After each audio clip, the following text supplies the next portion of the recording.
Hello everyone. In this video we are going to see the treatment for Parkinson's disease. Before directly going towards the anti-Parkinson's agent, we have to first define the targets to treat Parkinson's. So we define targets based on the pathophysiology so that we can define what kind of mechanism should drug possess to treat Parkinson's. So starting with the Parkinson's, we all know that Parkinson's is a disease of motor discoordination. So, in previous video, we have seen that the motor coordination is in control of nigrostriatal pathway, and the neurotransmitter which is acting in that is dopamine. So, the disease occurs because of degeneration of dopaminergic neuron, which leads to decrease in the level of dopamine in the striatum, the part of basal ganglia. So in normal case we have balanced dopamine and acetylcholine action to control proper purposeful movement, and in Parkinson's disease there is a decrease in dopamine because of degeneration of dopaminergic neuron, and there is an hyperactivity of ACH. So our treatment is directed towards the drug which is going to increase the dopamine concentration, and other category of drug which is going to decrease the hyperactivity through ACH. The drugs which can increase the activity of dopamine or increase the level of dopamine may act on its synthesis or release, or may inhibit its degradation, or it can directly act on receptor and show action like dopamine. So the last option we have is dopaminergic agonist. And for the hyperactivity of ACH, we have a category called anticholinergics. The classification. So the antiparkinson's agents are divided into two broad categories, that is drugs which are acting on dopaminergic system, and the other part which comes under the category of miscellaneous, that is not specifically but mainly the drugs which act on cholinergic system. So moving toward the important topic, that is drugs act on dopaminergic system. So the first class we have is dopamine precursors. The next category is peripheral decarboxylase inhibitors.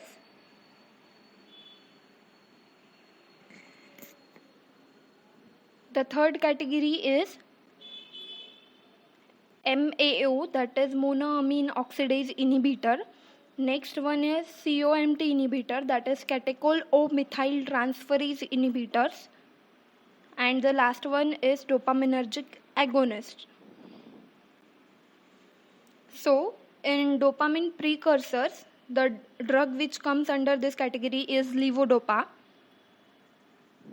Next, peripheral decarboxylase inhibitors are carbidopa, benzerazide,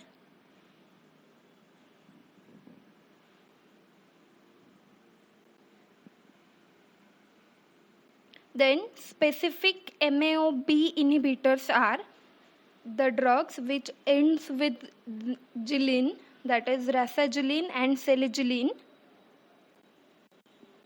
COMT inhibitors, the drugs which ends with capon, that is tolcapon and entacapon. Remember gilline and capon. Then the last category, dopaminergic agonist, the drug belongs to this category is bromocriptine, pramipixole, and the third one is ropinirole. Be studying the important drugs from each categories, that is levodopa, carbidopa, selegiline, entacapon and tolcapon both, and bromocriptine. So starting with levodopa, we do know that after the synthesis of dopamine, the intermediate is going to be converted into dopamine, that is levodopa, L-dopa is going to convert into dopamine by the action of decarboxylase enzyme, aromatic amino acid decarboxylase or dopa decarboxylase. This level of dopamine helps to achieve a proper regulation over the motor coordination. The levodopa is taken orally, and therefore it should transported into the brain. So it should cross blood-brain barrier to reach the proper area, that is in basal ganglia striatum. So levodopa should be a proper lipophilic agent, highly lipophilic agent, but it is not. So it will require certain transporter. So we have one transporter in the blood-brain barrier, that is the transporters for amino acid transporter. So levodopa utilizes this amino acid transporter and get transported into the brain, and then in the brain it is get converted into dopamine again via the action of decarboxylase enzyme. Is getting converted into dopamine at the peripheral site also. So levodopa is going to convert into dopamine by the action of AAD, and this peripheral levels of increased level of dopamine is responsible for adverse effect associated with this category of drug. So we require dopamine in brain, but instead of we are increasing the level of dopamine into peripheries, so it will be showing side effect.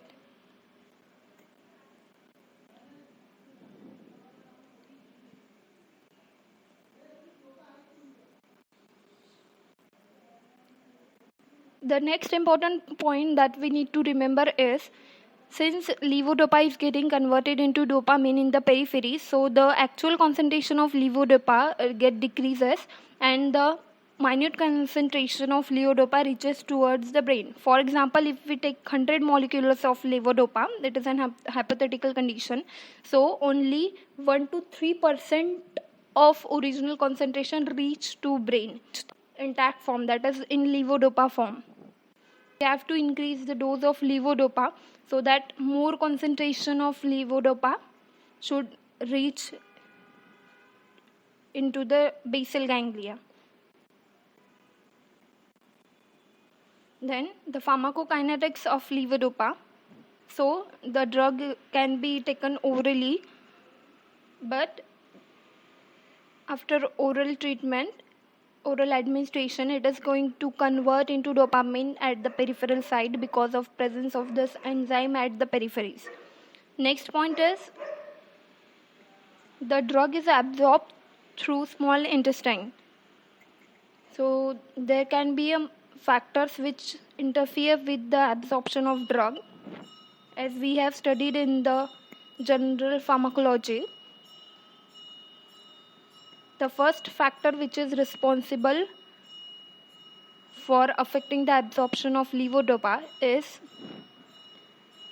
competition for the transporter. Since levodopa utilizes amino acid transporter to absorb from the layers of small intestine, if we take levodopa along with the diet which is rich in protein or which contained high amino acid, which have the high amino acid content, then the amino acid and levodopa will compete for the same transporter, amino acid transporter factor, which is gastric emptying.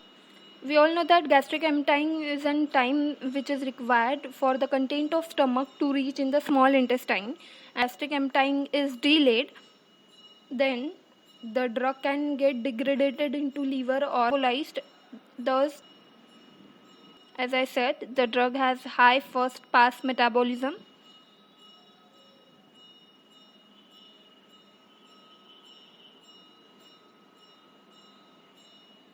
Next is, the plasma half-life of drug is about 1 to 2 hours, and the drug after metabolism get excreted into urine. So route of excretion will be urine. This is pharmacokinetics. Moving towards the adverse effect,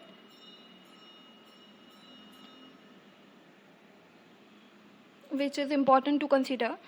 The adverse effects are divided into two parts, that is the adverse effect which is shown at the initial doses, and the adverse effect which is due to the prolonged use of levodopa.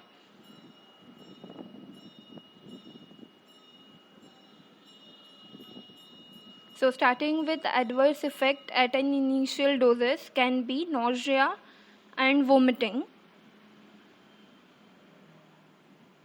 In the last video, we have left one anatomical position for the fourth pathway of dopamine, which is area of postrema.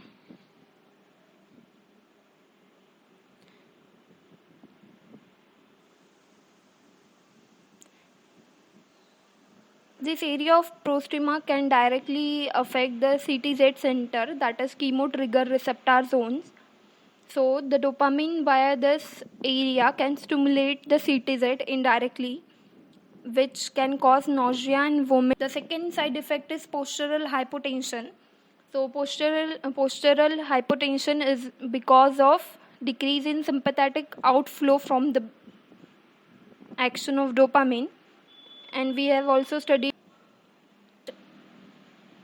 is cardiac complication, which is cardiac arrhythmia and worsening of anginal condition. This happens because dopamine can directly stimulate the beta-adrenergic receptor. As we know that beta receptor are situated on heart and other blood vessels, so it can directly affect the cardiac conditions and causes cardiac complications. So this adverse effect is because of its action on beta-adrenergic receptor.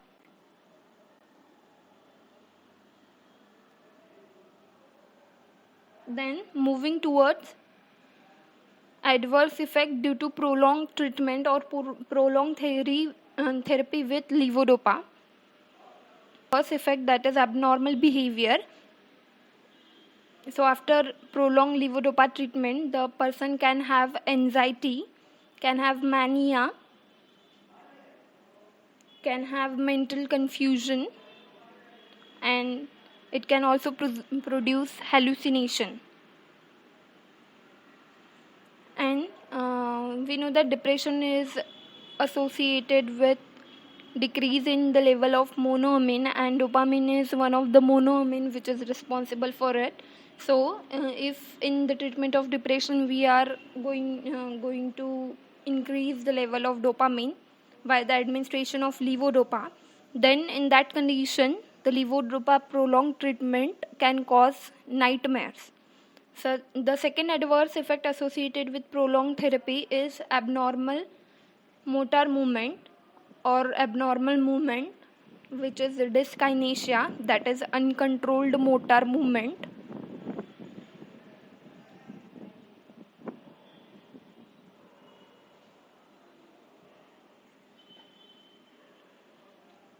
The next adverse effect is, which is an important one, that is tolerance and sensitization after the prolonged treatment of levodopa.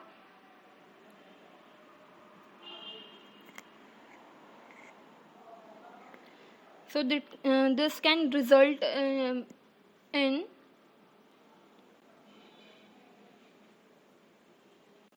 So because of tolerance and sensitization, the patient may not respond to original doses of levodopa.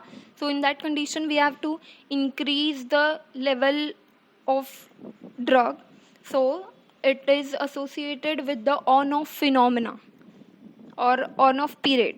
So what is this on-off period? Starting with the on effect. On effect contains dyskinesia, particular symptom, which is uncontrolled motor movement of limb, trunk and head. Know that in Parkinson's the dopamine levels are low, so for the treatment we have to increase the level of dopamine, and with the levodopa we have to give larger doses because of the peripheral conversion. So in that case this can happen. In disease condition there is no dopamine and dopamine or large amount of availability of dopamine, which causes the receptor to be desensitized. So to reduce this type of symptom, we can reduce the dose of phenomena is increased rigidity and tremors and freezing behavior. So this happens because at the initial treatment there is an large amount of dopamine is available, and after some time the level of dopamine suddenly decreases. These two effects are seen when the person is taking dopamine near about 5 years.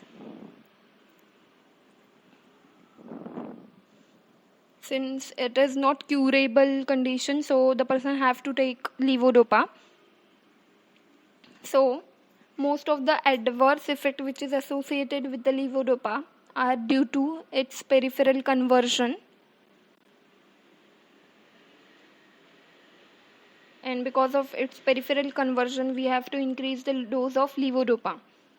So the option which we have to treat the peripheral adverse effect is we can reduce the peripheral conversion of levodopa, so it will not produce peripheral effect, since there will be no dopamine getting converted from levodopa.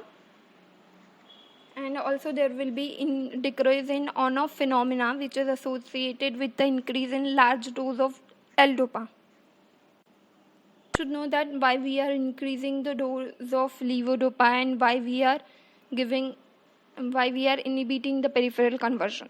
Then the interactions, we know that pyridoxal phosphate is required for the conversion of second step, that is from intermediate to dopamine. So there will if there will be increase in pyridoxine, then the peripheral conversion will also increase. Then drug blocking DA receptor, we know that dopamine is going to act on the receptor, so if the receptor are already blocked, then there will be no effect of giving dopamine or L-dopa. Then the non-selective MAO. MAO is an enzyme which degrades dopamine. So MAO exists in two isoforms, A and B. A is present in brain and peripheries, but B is specifically present in brain. So if we are targeting to decrease the level of degradation, or we are inhibiting the degradation, and if we are using the non-selective type of agent, then it is going to block MAO A and B both. So it will be increases the level of dopamine in brain, but as well as in peripheries. So if they are increasing the level of dopamine in peripheries, then it is again associated with adverse effect. Remember that we have to give MAO-B inhibitors. Next category of drug is peripheral decarboxylase inhibitor. Decarboxylase is the enzyme which is responsible for the conversion of L-dopa, levodopa into dopamine. So the drug which is in this category are carbidopa and benserazide. The important drug is carbidopa.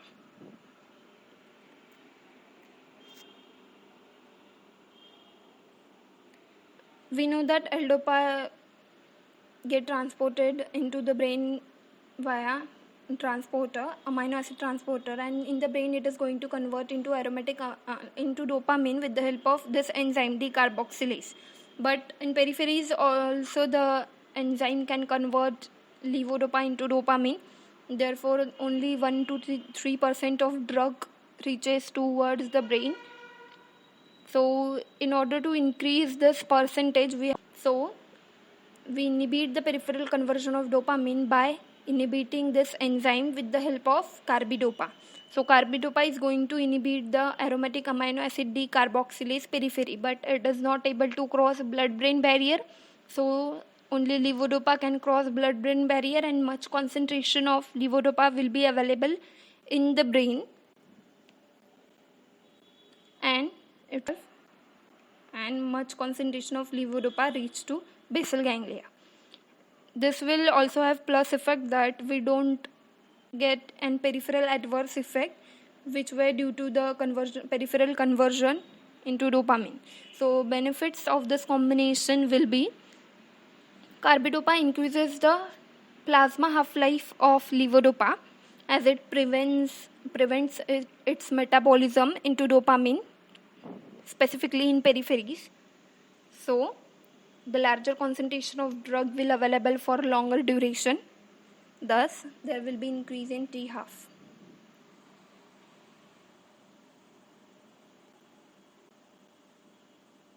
The benseroside also act in the same way. The next beneficial effect of this combination is it decreases the peripheral conversion of levodopa into dopamine, so there will be less side effect or few side effects. For example, like cardiac complication, nausea, vomiting, and postural hypertension. The combination also minimizes the on-off phenomena which is associated with a large dose of dopamine and levodopa, and we are giving large doses of levodopa because it was going to convert it into dopamine in the peripheries also. It also improves the degree of disease treatment. Next, there will be least or very few side effects like dyskinesia, then postural hypertension. The next category we have is dopaminergic agonist. There are 4 drugs which comes into this category, that is bromocriptine, pergolide,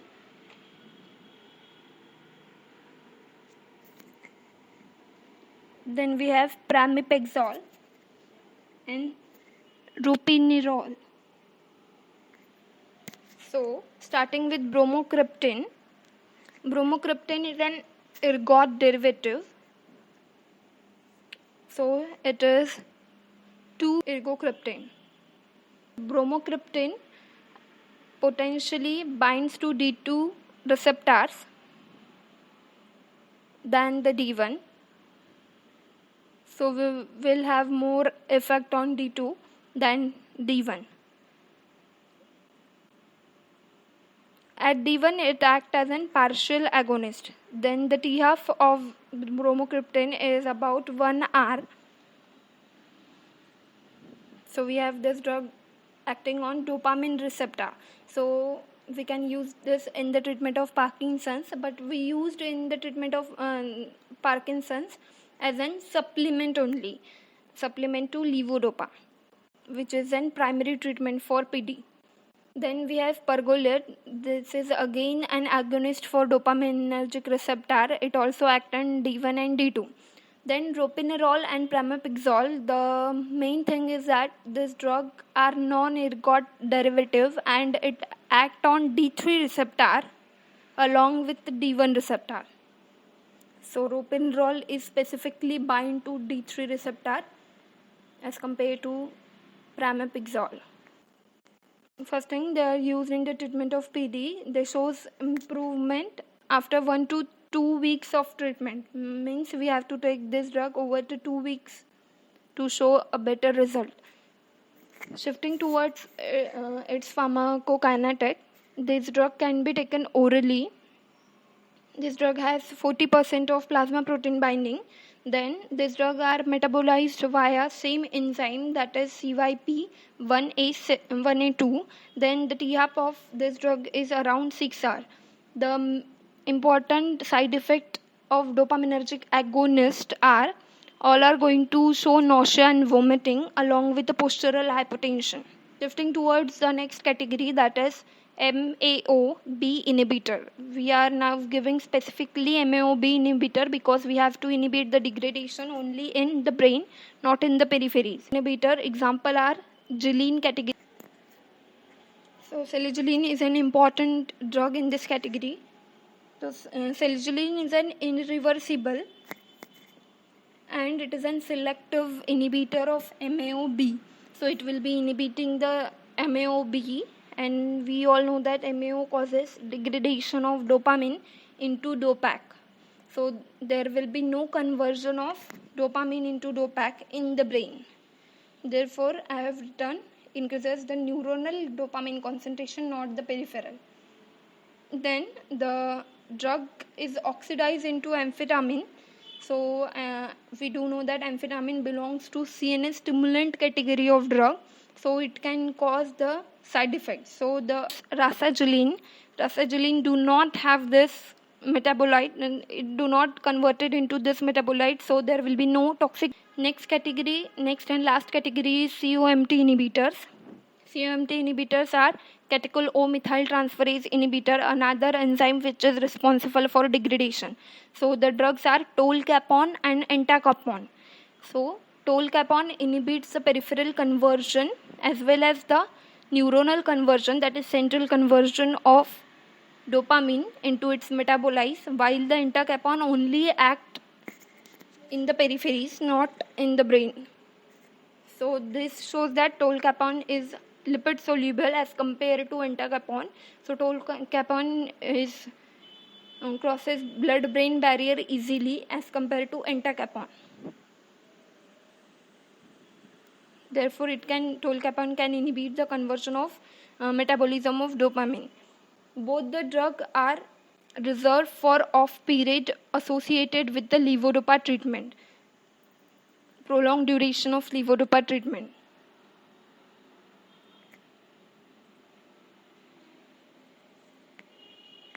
Then this tolcapone has one major side effect, that is it causes hepatotoxicity. So all these are the drugs which act on dopaminergic system. So we can study these drugs under a same figure. So it will be a revision for its mechanism of action. We do know that levodopa is getting converted into dopamine. Levodopa can cross blood-brain barrier with the help of amino acid transporter, and in the brain it is going to convert it into the dopamine. Both the conversion occurs via the enzyme aromatic amino acid decarboxylase or dopa decarboxylase. Then we know that dopamine is metabolized into dopac with the help of MAO-B because it is in brain into dopac. Then L-dopa can be metabolized into another product with the help of COMT, that is into 3-hydroxymethyldopamine, and in the brain it is going to be converted into 3-methoxytyramine. Metabolized drug is levodopa, which act as an L-dopa and get converted into dopamine. But to inhibit the peripheral conversion, we have carbidopa. Then carbidopa cannot cross blood-brain barrier.